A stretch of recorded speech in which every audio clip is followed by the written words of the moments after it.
Awesome. Well, first of all, thank you for doing this. I appreciate it. Oh, I appreciate it. No problem for me.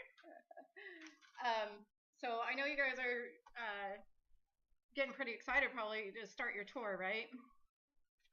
Yeah, we just actually finally got through our first leg of the Antarchy and the USA tour. It ended last Saturday night in Phoenix, and we came home because we're about 4 or 5 hours from Phoenix. So we're Ah. home until the beginning of November. We pick up the second leg and go out for another 6, 7 weeks. Oh, okay. Into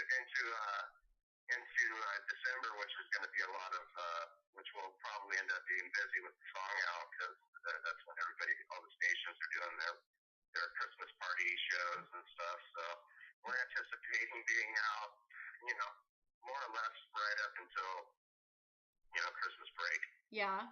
Right on. Well, yeah, that's probably good timing for you guys.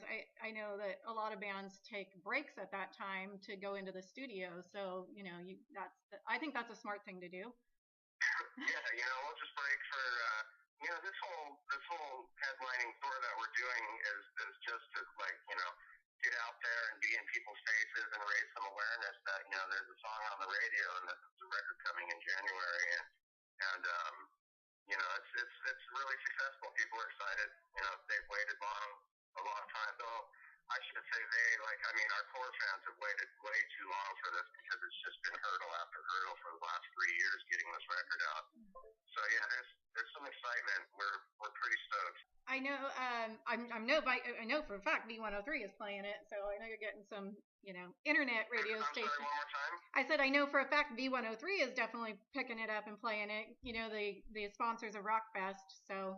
Oh, right. Yeah. That's great. That's So, good news. well, I'm sure it's internet radio, so you never know who's going to hear it on their internet. That's what makes it kind of hard to figure out who's picked it up too, because I might get a call from someone in Sacramento like, I just heard your song, but you don't know where. It's not specific to whether it was on Faction or on the actual radio.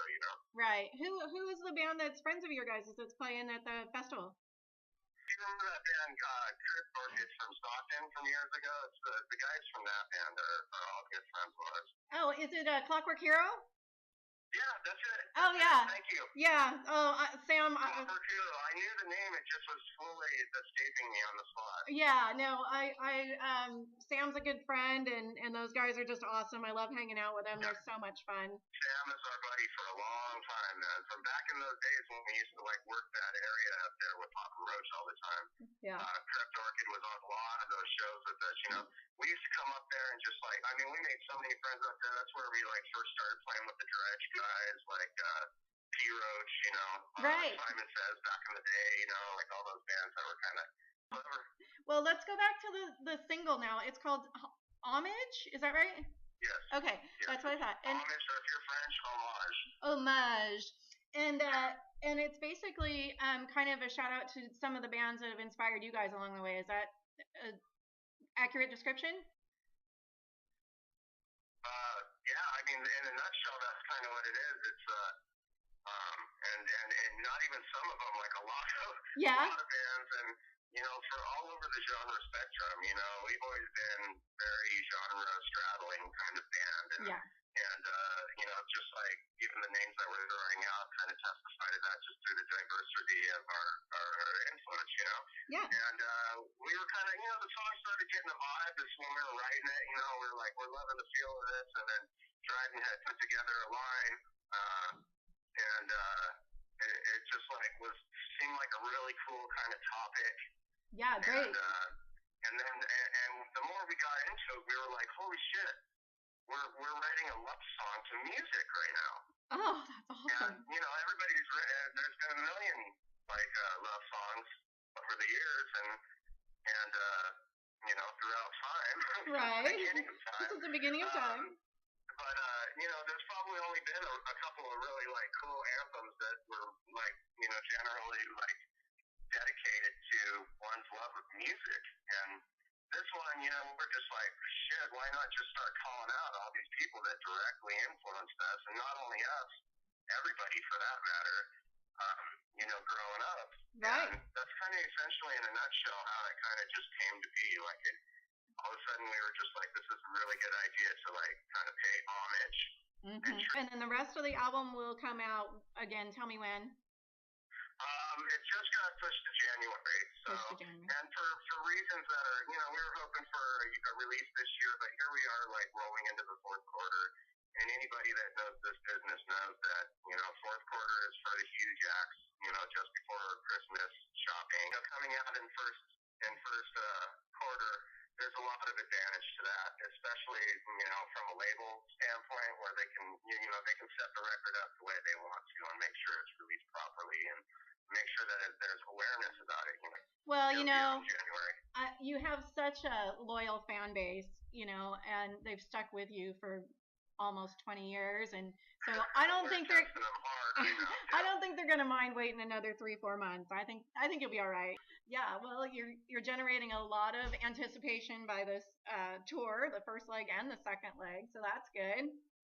Yeah, definitely. I mean, we're just out trying to like raise awareness we're doing, but in the meantime, we're talking about putting out an EP that has a few songs off of the record and like maybe some special incentive stuff, just to kind of get it out to like our pledgers and like anybody else who really wants to get it, and so that we have something to carry on the road. That's awesome. Yeah, I'm looking at your pledge page right now.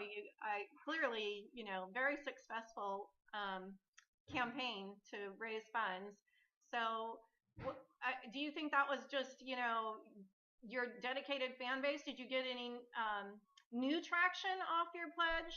I would say that if I had to like kind of guess at that, I would say we predominantly got core fans. Yeah. You know what I mean? Yeah. I would say that like the larger percentage of all that would be core fans because it's just kind of basic. It's kind of hard to like bring to cold call with something like that. Right. New people, but those core fans, they spread it around to people and raise awareness too. You know what I mean, in their own way. So I would imagine there is a certain percentage there of people that just like were interested and got involved in the project, whether they knew a lot about us or not. Right. Well, cool. Well, I'm glad that was successful for you guys. So the music business has changed significantly, I would imagine. What's your kind of take on that with this new business model for new bands and established bands? The difference between what it is today and what it was 20 years ago when you guys first started out. Sure. Oh, it's such a huge, vast friggin' gorge. You know what I mean? Between then and now, and so much has happened. And now it's like, this whole new landscape. And here's the thing: we've always been this age of kids and technology and stuff. Everybody wants convenience. You know what I mean? Not only convenience, but they really want to be involved, so to speak. Which is why Pledge worked out so well, et cetera.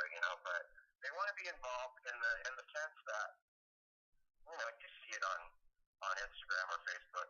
Like they want to see what you're listening to. Mm-hmm. They want to see what you're eating. They want to see the world through your eyes, and that's cool. It's awesome that this link has been made. To where there's a more personable approach to this now. For us as a band, we've always kind of been like that. Like the transition is, it's new and strange to us. Like just as far as like the kind of the logistics and the way to maneuver it. And trying to be smart about it, but like we've never painted ourselves as mysterious rock stars in any way, or there's not really, we never really offered much mystery. We always were just kind of straight up, like, hey, we're goofy kids, and we like to have fun, and we like to make people laugh and smile, and we've always been super personable with our friends and our fans that a lot have become steady friends, throughout the years. Faces that we see every time we come around their town or whatever. We remember these people and we know their names, and it's funny for us even doing meet and greets sometimes because odds are if you come to our show, whether it's at the end of the show or sometime outside or whatever, you're going to end up hanging out with one of us. I wanted to ask you real quick, and I won't keep you too much longer, but I noticed that quite a few of your songs were picked up for video games. And I don't know how much of the backstory about V103 you know, but are you aware of how V103 came to be? I no, Okay. I'm not. So Brian Stevens, the founder of V103, is a huge gamer, and he would do the online gaming with his buddies and whatnot.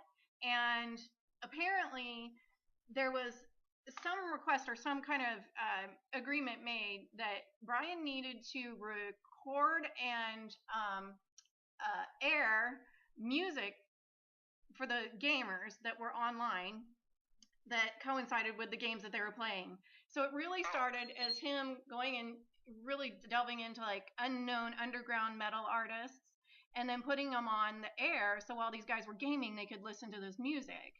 Yeah. Isn't that crazy? Just accompanying music, like Yeah. without being attached to the game. Exactly. Without, all the and underground stuff because he was really into all that metal that hadn't been. And would he give suggestions like from this hour to this hour I'm going to be playing music that is really good if you're playing like Call of Duty, like you love this or something? Was it like that? I don't know. I mean, that's a question you could ask Brian when you meet him on Saturday. Yeah. But interesting stuff, though. yeah, but isn't that funny? Because I saw that you guys definitely have the gaming connection. Do you play games? A little bit, I really like. It's funny because I'll go hard on a game, and then I'll take a long time off, and I won't even touch the controller. You know what I mean? Like I just kind of have. It depends on if I'm home a lot, Yeah. or whatever. But I do have games that I really like to play. Yeah. What's your favorite? Call of Duty. Yeah. I love the first-person shooters. I don't know why. I just love it. I love tactical like situations. Right. Having to think it out.